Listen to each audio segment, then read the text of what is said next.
اللہ رب العزت نے جو کلام مجید کی میں نے تلاوت کی ہے، اس مقام پر یہی تو فرمایا ہے، ارشاد فرمایا کہ وَإِذَا مَا غَضِبُوا هُمْ يَغْفِرُونَ، جب وہ غصہ ہوتے ہیں، غضبناک ہوتے ہیں، تو فرمایا کہ وہ معاف کر دیتے ہیں۔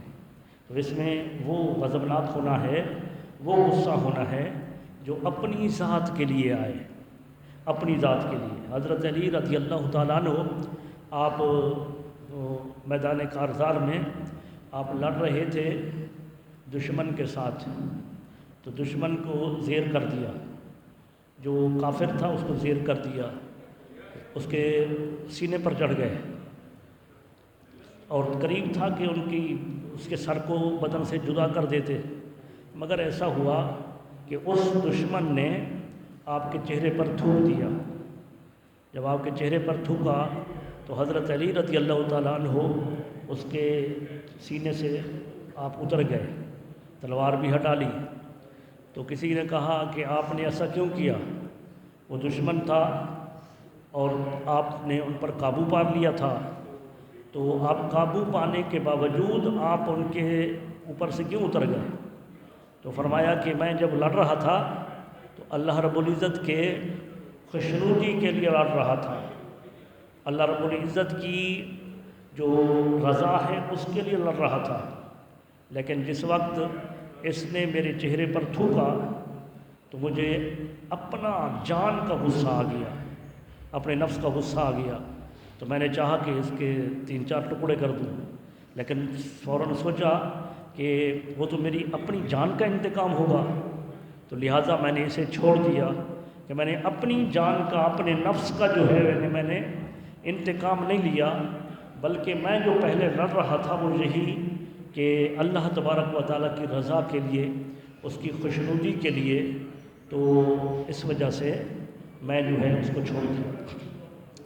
تو عزیزان گرامی قدر، غصہ فی نفس ہی نہ برا ہے نہ اچھا ہے، غصہ محمود ہوتا ہے، غصہ مذموم ہوتا ہے۔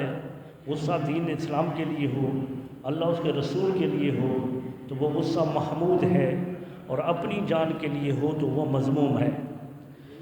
جیسے ایک استرا ہوتا ہے، استرا ہے نا، ایک عام الفاظ میں بلیڈ کہہ دیں، بلیڈ جس سے جو حجام جو ہے وہ خط بناتا ہے، تو یہ بلیڈ جو ہے اس سے آپ جو کام بھی لیں، بلیڈ سے آپ چاہیں تو اپنے شیو کر لیں، اپنے خط بنا لیں، داڑھی وغیرہ کا خط بنا لیں، اور سر مبارک سے جو ہے نا وہ بال اتار دیں، تو یہ سنت ہے۔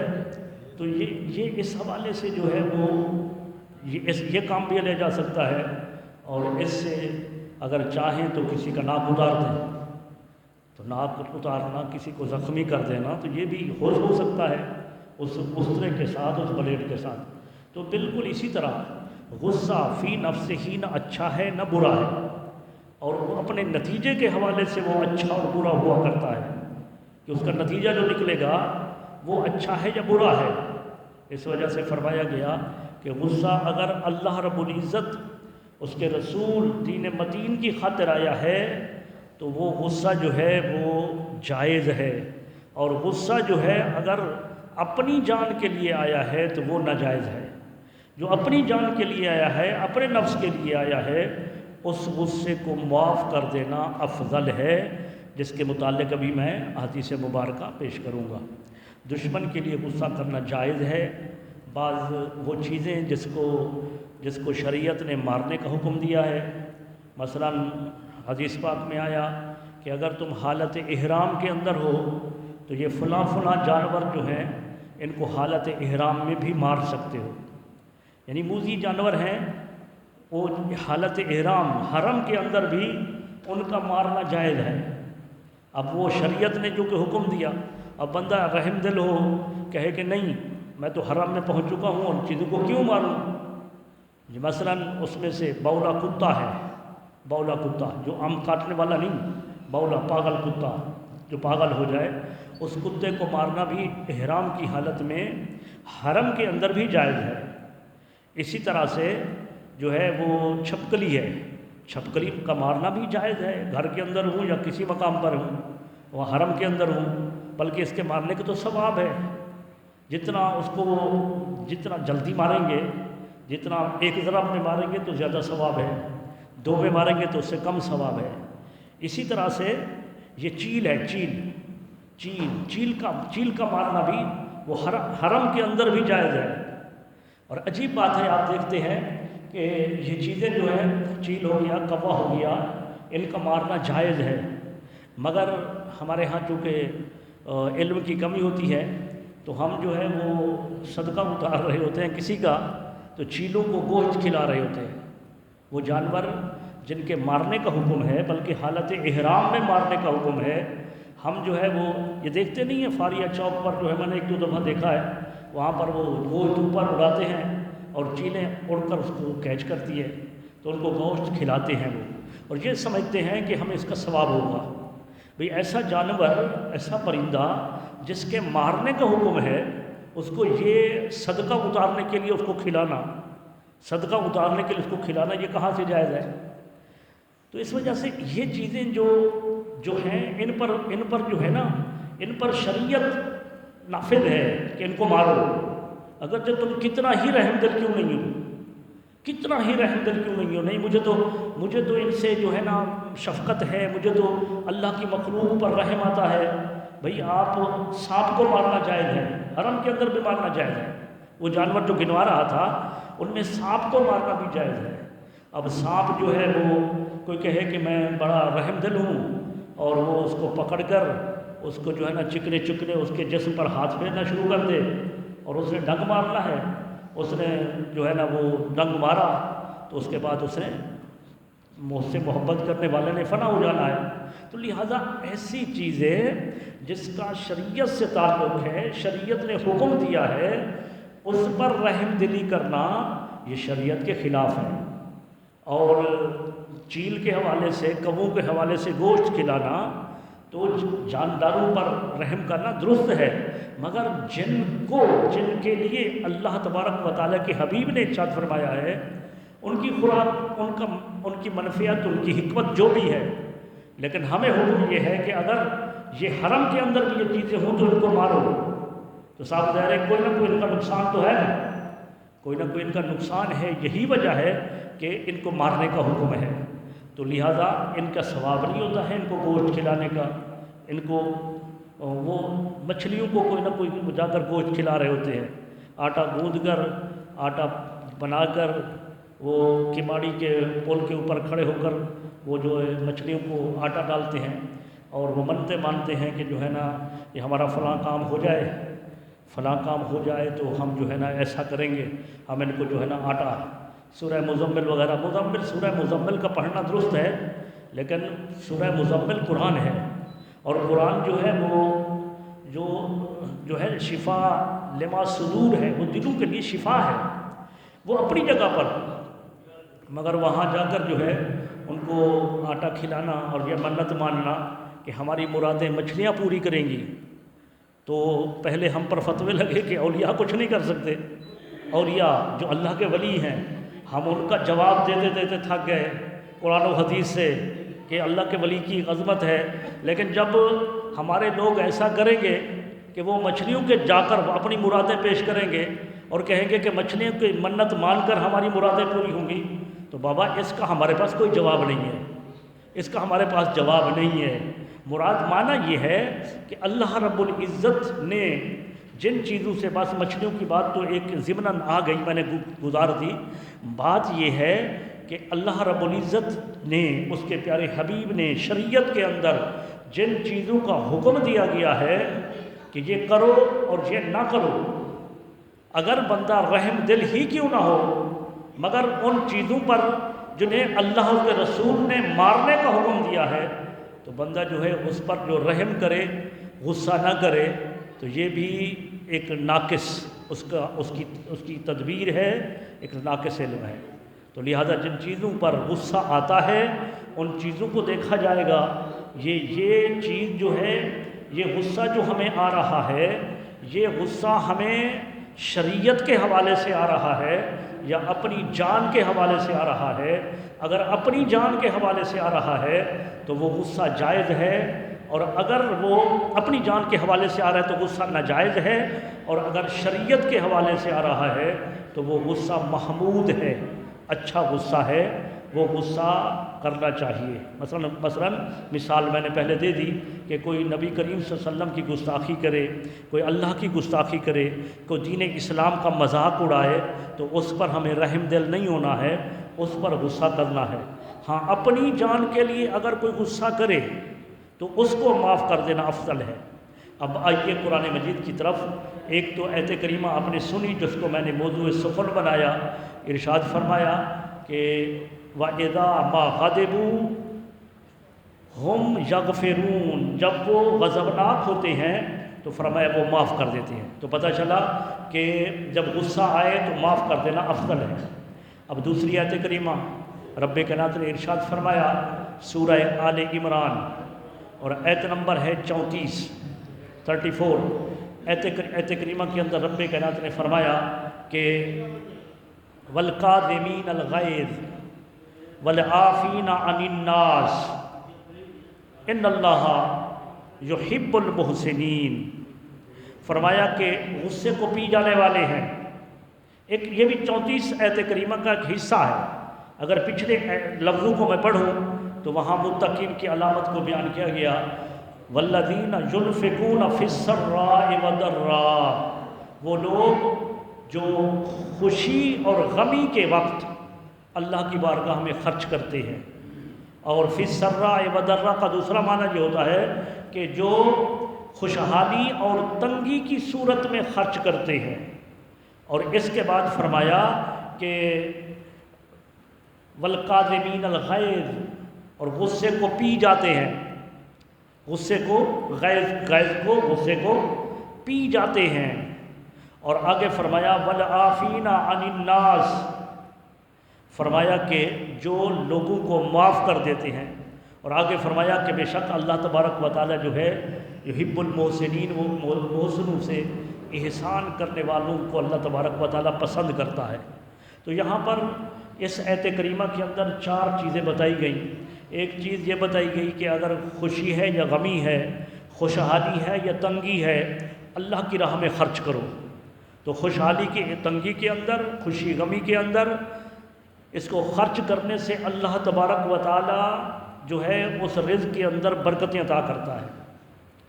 اور اس کے بعد دوسری جو ہمارا موضوع سخن ہے، جس پر ہم آج کی گفتگو کر رہے ہیں، کہ والقاظمین الغیظ، یہ متقین کی علامت یہ بتائی گئی کہ وہ غصے کو پی جاتے ہیں۔ اور اس کے بعد بتایا گیا والعافین عن الناس، لوگوں کو معاف کر دیتے ہیں۔ اور آگے فرمایا جائے بے شک اللہ تعالیٰ احسان کرنے والوں کو پسند کرتا ہے۔ ان اللہ یحب المحسنین، اللہ احسان کرنے والوں کو پسند کرتا ہے۔ تو یہ سارا حکم ہے امت مصطفیٰ کو کہ کیا کرو، جب غصہ آئے تو پی جاؤ، جب کوئی معاملہ ہو جائے تو لوگوں کو معاف کر دو اور لوگوں کے ساتھ احسان کرو، اس وجہ سے کہ اللہ احسان کرنے والوں کو پسند کرتا ہے۔ اسی آیت کریمہ کے تحت حضرت زین العابدین، حضرت امام حسین کے فرزند حضرت علی رضی اللہ تعالیٰ عنہ کے پوتے، اور ان کا اصل نام علی ہے، حضرت علی کا نام بھی علی، ان کے پوتے کا نام بھی علی، جو زین العابدین کے نام سے معروف ہیں۔ اور کرب و بلا کے میدان سے یہی واحد ایک بچ کر آئے تھے، اور ایک آپ کے کزن تھے وہ زخمی ہو گئے تھے، تو حضرت حسن مثنیٰ، تو وہ 2 بچے تھے جن سے حسن حسین کی اولاد چلی ہے، دونوں کی اولاد جو جن سے چلی ہے، تو یہ حضرت امام زین العابدین جن کا نام حضرت علی ہے، تو یہ ان کو جو ہے ایک باندیوں کا اس وقت دور تھا، تو ایک باندی جو ہے ان کو وضو کرا رہی تھی، اور سراہی جو ہوتی ہے، لوٹا سمجھ لیں، لوٹا لیکن مٹی کا لوٹا، ہم نے وہ لوٹے دیکھے ہیں مٹی والے، اور سراہی بھی اس کو بولتے ہیں، وہ اٹھا کر وہ وضو کرا رہی تھی۔ اب بیٹھے ہیں، اب وہ سراہی لے کر یوں پانی جیسے لوٹے سے ڈالا جیسے ڈال رہی ہے، تو اوپر سے وہ جہاں سے پکڑا ہے مٹی کا ہوتا ہے، وہ ٹوٹ گیا۔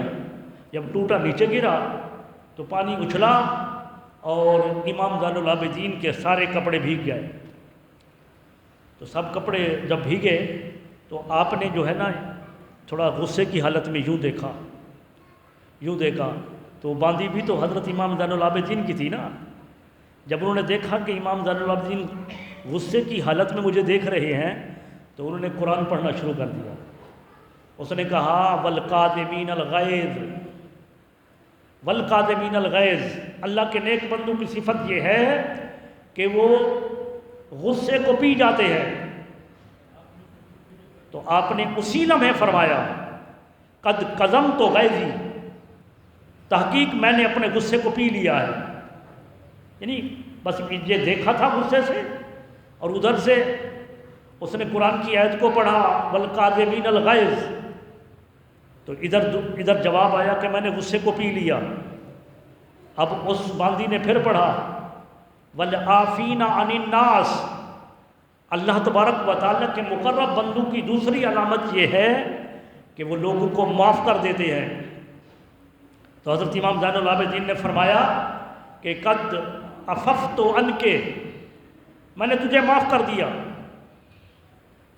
میں نے تجھے معاف کر دیا۔ اور جب یہ اس نے باندی نے پڑھا تو پھر اگلا حصہ پڑھا ان اللہ یحب المحسنین، بے شک اللہ تبارک و تعالیٰ احسان کرنے والوں کو پسند کرتا ہے۔ تو پھر اس نے احسان کیا کیا؟ حضرت امام زین العابدین نے فرمایا جاؤ میں نے تمہیں اللہ کی رضا کے لیے آزاد کیا ہے، اب تم میری باندھی نہیں ہو، میں نے تمہیں اللہ کی رضا کے لیے آزاد کر دیا۔ اب دیکھیں غصہ آیا تھا، اس غصے پر جو ہے نا اس نے ایک آیت کا حصہ پڑھا کہ اللہ کے نیک بندوں کو تو غصہ نہیں آتا، وہ تو غصہ پی جاتے ہیں۔ تو آپ نے غصے کو پی لیا۔ انہوں نے کہا کہ غصہ پینے کے بعد وہ معاف بھی کر دیتے ہیں لوگوں کو، تو انہوں نے کہا میں نے تمہیں معاف بھی کر دیا۔ انہوں نے کہا اللہ کے نیک بندے جو احسان کرتے ہیں اللہ انہیں پسند کرتا ہے، تو احسان کیا سمجھ آیا؟ انہوں نے کہا کہ احسان یہ ہے کہ میں نے تمہیں آزاد کر دیا، تو آزاد کر دیا۔ اس وجہ سے قرآن مجید فرقان حمید کی اس آیت کریمہ کے اندر یہ امت مصطفیٰ کے ہر فرد کے لیے اللہ رب العزت کا فرمان ہے کہ جب بھی غصہ آئے تو فرمایا کہ والقاظمین الغیظ، اللہ تبارک و تعالیٰ کے مقرب بندے غصے کو پی جاتے ہیں اور لوگوں کو معاف کر دیتے ہیں، لوگوں پر احسان کرتے ہیں۔ حدیث پاک میں آیا نبی کریم صلی اللہ علیہ وسلم نے فرمایا، حضرت ابو ہریرہ رضی اللہ تعالیٰ حدیث کے راوی ہے، اور آپ نے فرمایا کہ بخاری شریف کی حدیث، فرمایا کہ پہلوان وہ نہیں ہے لیس الشدید بالسرہ، بچھاڑنے والا، لوگوں کو چت کرنے والا، کشتی کرتے ہوئے بچھاڑ دینے والا، لوگوں کو چت کرنے والا، وہ پہلوان نہیں ہے۔ عرض کی یا رسول اللہ پہلوان پھر کون ہے؟ فرمایا کہ پہلوان وہ ہے انما الشدید الذی یملک نفسہ، وہ پہلوان ہے کہ جو مالک ہو اپنی جان پر، کب؟ عند الغضب، غصے کے وقت۔ پہلوان وہ ہے کہ جو غصے کے وقت اپنی جان کا مالک ہو، اپنے نفس پر جو قابو پا لے۔ تم کیا سمجھتے ہو کہ پہلوان وہ ہے کہ جو کسی کو بچھاڑ دے، جس کی طاقت ہے جو کسی کو چت کر دے؟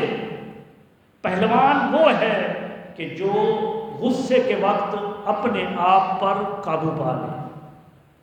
تو لہذا آج کل دور بہت غصے والا ہے، دیکھتے نہیں ہیں؟ آپ تھوڑا سا سفر کریں، 7-8 کلومیٹر آپ روڈ کا سفر کریں تو کسی کی گاڑی کسی کو ٹکرا گئی تو جھگڑا، دوسرے مقام پر جھگڑا، اور پھر جھگڑے کی بات گالم گلوچ، آپس میں جو ہے نا وہ گھونسے مکے چل رہے ہیں، اور غصے کی حالت کے اندر جو ہے بندہ پاگل ہو رہا ہے۔ وہ غصہ جو ہے وہ غیر سے بڑھ کر آج غضب ہو جاتا ہے، غضب، اور غضب وہ ہوتا ہے کہ غصے میں اپنے حواس کو کھو دینا، اور یہی وہ غضب اگر دین اسلام کے لیے آئے تو میں نے کہا جائز. مثلا میں آپ کو قرآن سے مثال دیتا ہوں. دین اسلام کے لیے شریعت کے لیے آئے تو جائز. حضرت موسیٰ علیہ السلام جو ہیں وہ جاتے ہیں کوہ طور پر. وہاں جا کر وہ وہاں پر 40 دن رہتے ہیں اور اپنا جانشین مقرر کر جاتے ہیں حضرت ہارون علیہ السلام کو, اپنے بھائی کو. وہ بھی اللہ کے نبی تھے, ان کو اپنا جانشین مقرر کیا. وہ دور پر چلے گئے, 40 دن وہاں رہے. 40 دن کے بعد انہیں وہاں پر وہ توریت کی تختیاں ملی. توریت ان کو یکدم ملی تھی. ہمارے آقا صلی اللہ علیہ وسلم پر جو قرآن نازل ہوا یہ 23 سال کی مدت میں ملا. 23 سال میں اترتا رہا. لیکن توریت جو حضرت موسیٰ علیہ السلام کو ملی تھی وہ 40 دن کا وہ چلہ جو کیا تھا, اس کے بعد رب کائنات نے وہ 6 تختیاں جو ہیں جن پر توریت لکھی تھی وہ انہیں عطا کر دی. لیکن جس وقت واپس لے کر آئے تو کیا دیکھا کہ آپ کی قوم تو بچڑے کی پوجا کر رہی ہے. آپ اپنے بھائی کو جانشین بنا کر گئے تھے تو دیکھا کہ آپ کی قوم بچڑے کی پوجا پاٹ کے اندر ہے. اب قوم پر تو جو غصہ آنا تھا وہ تو بعد کی بات تھی. سب سے پہلا غصہ انہیں اپنے بھائی پر آیا کہ میں نے تمہیں کیوں چھوڑا تھا یہاں پر. میں نے تمہیں جانشین بنایا کہ تم انہیں بت پرستی شرک کے اندر انہیں مبتلا نہ ہونے دینا. اور یہ شرک کر رہے ہیں جو بچڑے کی عبادت کر رہے ہیں. اور یہ غصے کا اظہار اس طرح کیا, قرآن مجید میں آیا کہ اس نے ایک ہاتھ سے اپنے بھائی ہارون کے بالوں کو پکڑا, سر کے بالوں کو, اور ایک ہاتھ سے داڑھی کو پکڑا. داڑھی کو پکڑا اور ساتھ ہی کہا کہ تم نے یہ کیا کیا. اب یہ تھا غضب. اور یہ غضب کیوں تھا؟ یہ اللہ تبارک و تعالیٰ کی دین کی خاطر تھا. تو بھائی نے کہا کہ میں نے انہیں سمجھایا, میں نے انہیں روکا. تو لا تاخذ بلحیتہ وراسی, میرے راسی ولحیتی, میرے داڑھی سے بھی نہ پکڑیں آپ, میرے سر کے بالوں سے بھی نہ پکڑیں, میرا اس میں کوئی قصور نہیں ہے, میں نے انہیں منع کیا تھا. تو مثال کے طور پر میں نے یہ سمجھایا کہ اب دیکھیں کہ حضرت موسیٰ علیہ السلام نے اس قدر غصہ کیا, غضبناک ہوئے کہ بھائی کے بالوں کے سر کے بالوں سے بھی پکڑا, داڑھی سے بھی پکڑا, اور جھنجھوڑ کر کہا کہ بتاؤ تم جانشین تھے میرے تو تم نے یہ ایسا کیوں کیا کہ اب یہ بچڑے کی پوجا کر رہی ہے. تو پتہ چلا کہ غصہ اگر دین متین کی خاطر آئے تو جائز ہے, اور اگر اپنی جان کی خاطر آئے تو ناجائز ہے. وہ جو اپنی جان کی خاطر آئے اسی کو رب کائنات فرما رہا ہے کہ والعافین عن الناس, لوگوں کو معاف کر دو. کاظمین الغیظ, غصے کو پی جاؤ, لوگوں پر احسان کرو. اسی کے لیے رب کائنات اپنے مقدس کلام میں ارشاد فرما رہا ہے کہ وَإِذَا مَا غَضِبُوا هُمْ يَغْفِرُونَ, جب غضبناک ہوتے ہیں تو معاف کر دیتے ہیں. تو جب بھی کوئی غصہ آئے تو کیا کرو؟ فرمایا کہ پھر تم انہیں معاف کر دو. نبی کریم صلی اللہ علیہ وسلم کو بھی دین اسلام کی خاطر یا خلاف شریعت کوئی بات تھی تو اس پر غصہ آتا تھا, اپنی ذات کے لیے نہیں آتا تھا. اما عائشہ صدیقہ فرماتی ہیں, ایک روایت نہیں ہے کئی روایات ہیں, آپ فرماتی ہیں آپ نے کبھی اپنی جان کے لیے غصہ نہیں کیا. ہاں جب شریعت کی بات ہوتی تو آپ غضبناک ہوتے تھے. مثلا ایک عورت نے مدینہ کے اندر چوری کر لی, نبی کریم صلی اللہ علیہ وسلم نے فرمایا چوری ثابت ہو گئی, اب اس کا ایک ہاتھ کاٹ دو. چوری ثابت ہو گئی ہے, ہاتھ کاٹو. اب قبیلے کے لوگ آ گئے تو انہوں نے کہا کہ یا رسول اللہ اس کا نام فاطمہ ہے. اس کا نام کیا ہے؟ فاطمہ, تاکہ حضور اپنی لخت جگر بیٹی فاطمہ الزہرا کا نام سنیں اور شاید آپ اس سزا کو معاف کر دیں. فرمایا نہیں, اگر میری بیٹی فاطمہ میری بیٹی اگر یہ کام کرتی تو میں اس کا بھی ہاتھ کاٹنے کا حکم دیتا. پھر وہ قوم گئی حضرت اسامہ کے پاس, اسامہ بن زید بن حارث, جو حضرت زید حضور کے منہ بولے بیٹے تھے, آپ کے غلام تھے, جن کو اغوا کرنے والوں نے اغوا کیا, مکہ کے اندر حضرت خدیجۃ الکبریٰ کے ہاں بیچا تھا اور انہوں نے حضور علیہ السلام کو ہبہ کیا تھا. ان کے بیٹے تھے اسامہ. تو نبی کریم صلی اللہ علیہ وسلم ان کے ساتھ بیٹوں کی طرح محبت کرتے تھے۔ لوگوں نے سمجھا کہ ہم ان کو سفارش کے لیے کہیں گے تو جب یہ سفارش کریں گے تو حضور معاف کر دیں گے۔ حضرت اسامہ حاضر ہو گئے، یا رسول اللہ آپ مہربانی فرمائیے، آپ ان کی سزا کو معاف کر دیں۔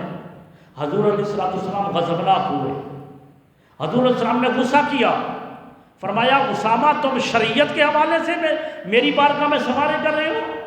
اس نے شریعت کی خلاف ورزی کی ہے اور آپ سفارش کر رہے ہو۔ تو لہذا حضور نے ان کی سفارش کو قبول نہیں کیا اور حضرت اسامہ پر آپ غصہ ہوئے۔ تو لہذا شریعت کے اندر غصہ آئے تو جائز ہے۔ ایک صحابی ہے حضرت ابو مسعود رضی اللہ تعالیٰ عنہ، اور آ کر عرض کرنے لگے یا رسول اللہ میں فجر کی نماز میں جان بوجھ کر مضافات مدینہ کے اندر جہاں رہتے تھے وہ، تو وہاں جو امام تھا تو فرمایا کہ یا رسول اللہ میں جان بوجھ کر فجر کی نماز میں دیر سے جاتا ہوں اور جان بوجھ کر جاتا ہوں، اس وجہ سے کہ امام اتنا لمبی قرات کرتا ہے کہ ہم تھک جاتے ہیں۔ تو نبی کریم صلی اللہ علیہ وسلم نے امام کو بلایا، اس کو بلایا اور سب کو بلا کر فرمایا کہ تم لوگوں کو متنفر کرنا چاہتے ہو؟ تو اس مقام پر بھی حضور غضبناک ہوئے، یعنی آپ کا چہرہ مبارک زرد ہوا، اس امام پر غصہ کیا کہ تم مختصر نماز کیوں نہیں پڑھاتے ہو، کہ لوگ اتنا لمبی قرات کے اندر جو ہے لوگ تھک جاتے ہیں اور تم جو ہے لمبی قرات کرتے ہو۔ تو اس موقع پر بھی حضور علیہ السلام نے غصہ فرمایا۔ تو عزیزان گرامی قدر، چونکہ وقت جلدی ختم ہو جاتا ہے، اب 2-3 حدیثیں آپ اس کے علاج کے لیے سن لیجیے کہ اس کا علاج کیا ہے۔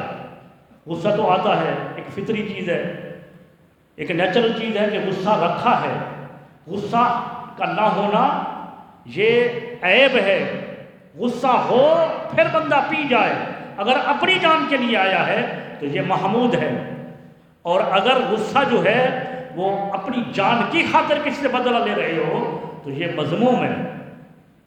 تو اب اس کا علاج یہ ہے، نبی کریم صلی اللہ علیہ وسلم نے ارشاد فرمایا کہ غصہ جو ہے وہ شیطان کی طرف سے ہے، غصہ شیطان کی طرف سے ہے، اور شیطان پیدا کیا گیا ہے آگ سے، شیطان آگ سے پیدا کیا گیا ہے، اور یہ غصہ جو ہے شیطان کی طرف سے ہے اور آگ سے پیدا کیا گیا ہے، اور آگ کو بجھایا جاتا ہے پانی سے۔